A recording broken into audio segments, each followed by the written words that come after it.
ఒక్కొక్కరిది ఒక్కో విషాద గాథ. ఎవరిని కదిపినా ఆక్రోశం, ఆవేదన కనిపిస్తున్నాయి. తమను పట్టించుకున్న వారు లేరు అన్న మాటే వినిపిస్తోంది. 3-4 రోజులుగా తిండి నీళ్లు లేని వారి ఆవేదనకు అర్థం ఉంది. కానీ మళ్ళీ జీవితం మొదటి నుంచి మొదలు పెట్టడమే అసలైన పరీక్ష. వరదల్లో నిండా మునిగిన బెజవాడ, ఖమ్మం వాసుల దీనస్థితి అంతా ఇంతా కాదు. ఎటెల్లాలో తెలియదు, ఎక్కడ తలదాచుకోవాలో తెలియదు. వారందరి జీవితం ఇప్పుడు జంక్షన్లో మునిగే ఉంది.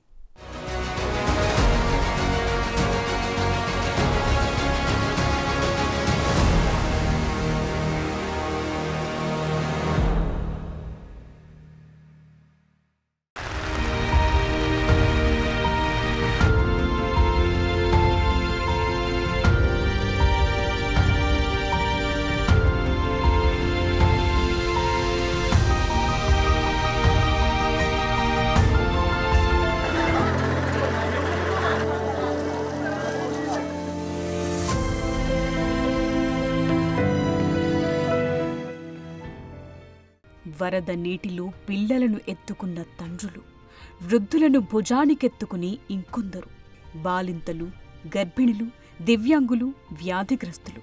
ఒక్కరేమిటి, అంతా ప్రాణాలు అరచేతిలో పెట్టుకుని రోజులు లెక్కపెట్టిన వాళ్లే. అప్పుడే పుట్టిన పిల్లలు కళ్ళు తెరుస్తూనే భూమ్మీద చూసింది ఈ వరద విలయాన్నే. నరకం నుంచి బయటపడే మార్గం లేక ప్రత్యక్ష నరకం చూసిన వారి బాధలెన్నో కళ్లకు కడుతున్నాయి. టైర్లు, ట్యూబులు, థర్మాకోల్ షీట్లే ఆధారం చేసుకుని బయటపడ్డ వారెందరో ఇలా 3-4 కిలోమీటర్లు పీకల్లోతు నీటిలో నడుచుకుంటూ బయటపడ్డవారున్నారు. నీటిపై తేలియాడే వస్తువు ఏది కనిపించినా సరే వాటిని పట్టుకుని బతుకుపై ఆశతో, సావుతో పోరాటం చేసిన వారి దీనగాథలు ఒక్కొక్కటిగా వెలుగు చూస్తున్నాయి. ఈ పరిస్థితి ఇలా ఉంటే దొరికిందే సందనుకుని ఛార్జీల భారం మోపి పీడించుకు తిన్నవారు ఉన్నారంటున్నారు. ఒక 50 బోట్లు ఇచ్చిండు.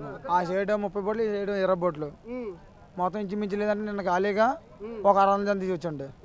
ఈ రోజు 2 నుంచి కొంచెం మాకు బోట్లు వెళ్ళడానికి అవకాశం లేదండి. బోట్లు పెద్దవి కదా, వెళ్ళడానికి అవకాశం లేదు.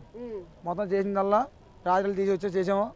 రాజించగా కొంచెం తీసినామంటే అంటే బోట్లే అవకాశం లేదు కదా. నీరు తగ్గిపోయింది, తగ్గిపోలే ఆగమంటే కొంచెం మా ఆధార్ వచ్చారు రావడం. వచ్చిన తర్వాత ఇక జనాలకి అవకాశం మాకు ఇవ్వలేదు. బోట్లు దించడం కూడా చాలా మందికి ఉండిపోతే మళ్ళీ చిన్న టూపులే కదా, ఆ టూర్ మీద వెళ్ళండి. ఆ స్టూడెంట్ కూడా మా వాళ్ళు కూడా వెళ్ళి చేసేయాలండి సహాయం.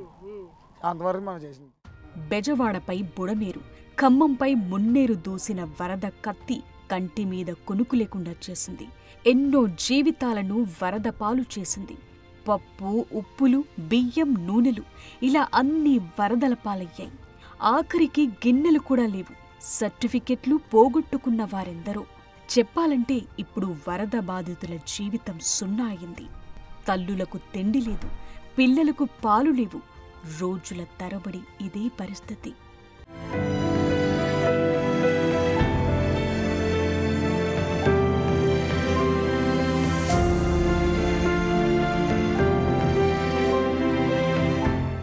కాయ కష్టం చేసుకుంటూ ఒక్కో మెట్టు ఎదుగుతున్నామన్న ఆనందం వారికి నిలవలేకపోయింది. ఇన్నాళ్లు ఉపాధి ఇచ్చిన వాహనాలు కొట్టుకుపోయాయి, నిండా మునిగాయి. వాటిని షెడ్లకు తరలించినా బాగవుతాయన్న ఆశ లేదు. స్క్రాప్ కింద వదులుకోవాల్సిందేనన్న దుఃఖం కట్టలు తెంచుకునేలా చేస్తోంది.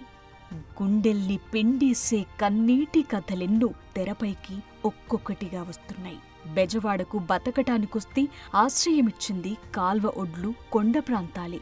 తరచూ జరిగే అగ్ని ప్రమాదాలు, ఇతరత్ర కారణాలతో పేదలకు నాటి ప్రభుత్వం ఇండ్లిస్తే 1984లో ఏర్పడింది అజిత్ సింగ్ నగర్. రెక్కాడితే కాని డొక్కాడని స్థాయి నుంచి కొద్దో గొప్పో సంపాదించుకుని జీవితంలో ఇప్పుడిప్పుడే స్థిరపడుతోన్న వారి జీవితాలను, వారి ఆశలను, వారి భవిష్యత్తును బుడమేరు జలఖడ్గం రాత్రికి రాత్రే మింగేసింది. ఇది నిజంగా మాటల కందని విషాదం. 3 రోజుల నుంచి ఇలాగే ఉన్నాం. ముసలోళ్ళమే, పాలు లేవు, ఒక ఊళ్ళు లేదు, మాకేది లేదు చూడడానికి బాబు. ఎవరు వెళ్ళదు, అక్కడే ఉంటున్నాం చిన్నపిల్లలతో ఉంటున్నాం. వస్తున్నారు కానీ పాపం వాళ్ళు బాగా ప్రెగ్నెంట్ లేడీస్ అలాంటి వాళ్ళని తీసుకొని వెళ్ళిపోతున్నారు. ఒక హెచ్చరిక కానీ ఏది కూడా ఎలర్ట్ అవ్వండి అని కానీ ఎవరి కాళ్ళే మేము అనుకున్నాం. కానీ ఎంత మాకు ఎప్పుడైనా సరే ఇంత ఫోటింగ్ ఎప్పుడు రాలా, మెట్ల వరకు వస్తాయి అనుకో. ఇదే మా సింగనగర్కి ఫస్ట్ టైం రావటం. మేము పుట్టిన కాడి నుంచి ఇప్పటి వరకు, నాకు 27 సంవత్సరాలు, 27 సంవత్సరాల్లో ఇదే మొదటిసారి రావటం ఇంత ఫోటింగ్. షాప్లో మొత్తం చూస్తున్నారుగా మీరు, చూడండి సామాన్ మొత్తం ఏమీ లేవు, అడిగేస్తున్నాం. అది మా వాడు కూడా కొంచెం అటు డీజే సామాన్లు అవి తీశారు, అవి కూడా మొత్తం పోయినాయి. ఒక్క బెజవాడ నగరంలో నుంచి బందరు కాల్వ, రైవస్ కాల్వ, ఏలూరు కాల్వలు వెళతాయి.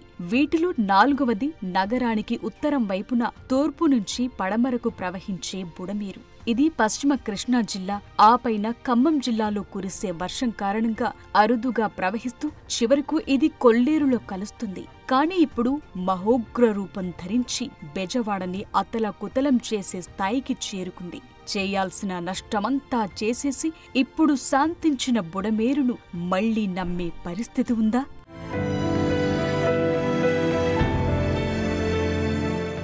ఆహారం, వాటర్ బాటిల్స్ పంపిణీలో బలమున్నవారే తీసుకున్నారు. మహిళలు, చిన్నారులు, పిల్లల పరిస్థితి దయనీయంగా మారింది. ఓవైపు ఆకలి కేకలు పెరుగుతుంటే ఇంకోవైపు సరిగా పంపిణీ జరక్క వృధా అయినవి ఉన్నాయి. ఇన్ని రోజుల తరువాత బాధితులకు ఇప్పుడిప్పుడే కాస్తంత ఆహారం, నీరు అందుతున్నాయి. సింగ్నగర్, కండ్రిక, పాయకాపురం, నున్న, వాంబే కాలనీల జనమంతా కట్టుబట్టలతో బయటకెళ్లిపోయారు. అక్కడ ఎవరిని కదిపినా దుఃఖమే పొంగుకొస్తోంది. కన్నీళ్లు సుడులు తిరుగుతున్నాయి.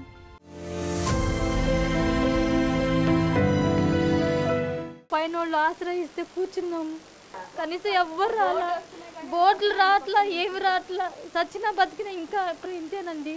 20 మంది ఉన్నాం మొత్తం, పైన 3 ఫ్యామిలీస్ ఉన్నాయి మొత్తం. ఇక్కడేమో 2 ఫ్యామిలీస్ ఉండే వాళ్ళు ఒక్కళ్ళు కూడా రావట్లేదు, అరుస్తున్నా అటు నుంచి అట్టే వెళ్ళిపోతున్నారు అందరూ.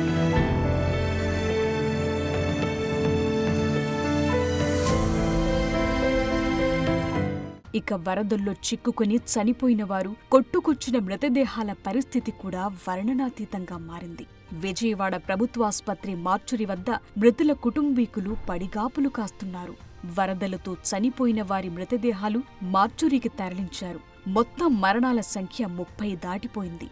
ముంపు తగ్గాక ఇంకా ఎంతమంది వరదలకు బలయ్యారో తెలియనుంది. ఈ సంఖ్య మరింత పెరుగుతుందంటున్నారు.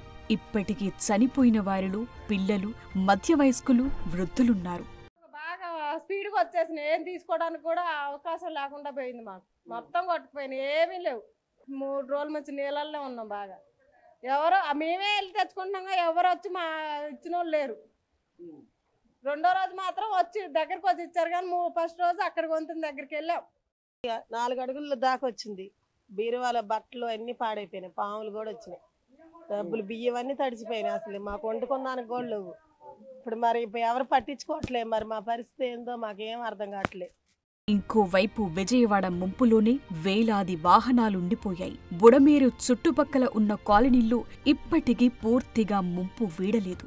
ముంపు నుంచి ఇప్పుడిప్పుడే వాహనాలు బయటపడుతున్నాయి. 4-5 రోజులుగా నీటిలోనే బైక్లు, కార్లు, ఆటోలున్నాయి. ఒక్కొక్కటిగా బయటకు తీసి షెడ్లకు తరలిస్తున్నారు. పాల బయట 150 రూపాయలు అంట, 10 రూపాయలు 15 రూపాయలు పాల బయట 150 రూపాయలు అంట. పాల బయట కోసం వచ్చాం మేము. వాటర్ దొరకట్లా, వాటర్ బాటిల్ 100 రూపాయలు అమ్ముతున్నారు. ఒక షిప్ ఎక్కించుకుంటా, ఒక ఎక్కించుకుంటా, షిప్ ఎక్కించుకుంటా, షిప్ లో ఎక్కించుకోమంటే ఆ గాలి షిప్ లో ఎక్కించుకోమంటే 50 రూపాయలు అడుగుతున్నారు. బుడమేరు చుట్టుపక్కల ఉన్న కార్ల కంపెనీలు, షెడ్లన్నీ నీటిపాలయ్యాయి. జల ఖడ్గానికి ఇప్పుడు బుడమేరు చుట్టుపక్కల కాలనీల స్వరూపమే మారిపోయింది. ఇప్పుడు వారిలో ఎవ్వర్ని కదిలించినా కన్నీళ్లే వస్తున్నాయి. వరద బాధితులకు ఇందిరాగాంధీ స్టేడియం ఆశ్రయమిస్తోంది. ఎవరికి తోచిన సహాయాన్ని వారందిస్తున్నారు. మేమున్నామనే భరోసా కల్పిస్తున్నారు. ఆ ఆశ వరద బాధితులకు స్వాంతన కలిగిస్తోంది. ప్రాణాలపై ఆశలను సజీవంగా ఉంచుతోంది. మళ్లీ జీవితాన్ని మొదలుపెట్టగలమన్న ధైర్యమిస్తోంది.